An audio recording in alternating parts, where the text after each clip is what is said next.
Täna on Kristiines väga rõõmus päev. Täna 1. oktoobril alustasime Tildri tänavale Kristiines minimetsa istutamist. See idee pakuti elanike poolt välja, kogus eelmisel aastal kõige suurema toetuse ja täna alustasime istutustöödega. Nii et aastate jooksul see mets siin hakkab kasvama, see muutub tihedamaks ja kokkuvõttes tähendab see uut ökosüsteemi, tervislikumat keskkonda, kindlasti palju uusi linde, linnulaulu, putukaid ja loomi ja see sobib hästi Kristiine motoga Aed linna südames.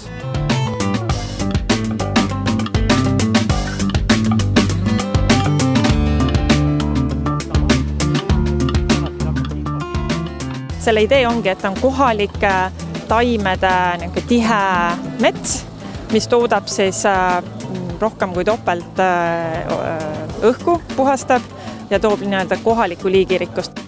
See idee on Jaapanist pärit, aga et on igale pool kohandatud. Üle Euroopa suurlinnades on ta siis olemas need minimetsad.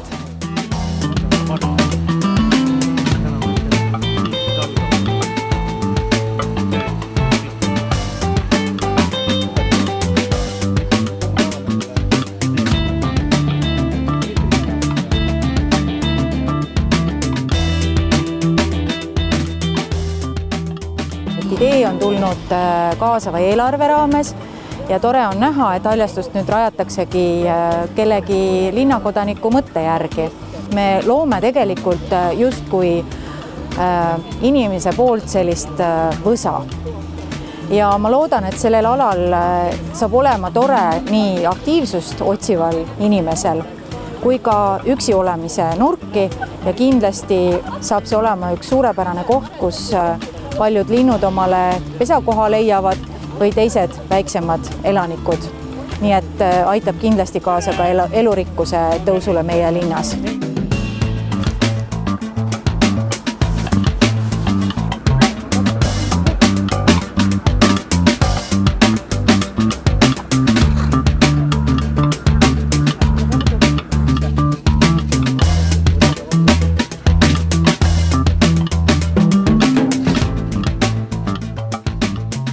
See on just selline võimalus, kus inimesed pakuvad välja, aga ka ise osalevad ja see on ka inimestele mõeldud projekt.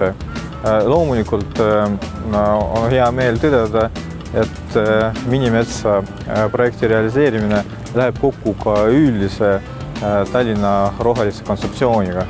Rääkimata sellest, et Tallinn on Euroopa roheline pealinn 2023 ja iga sellise projekti elluviimine täiendab meie suure programmi.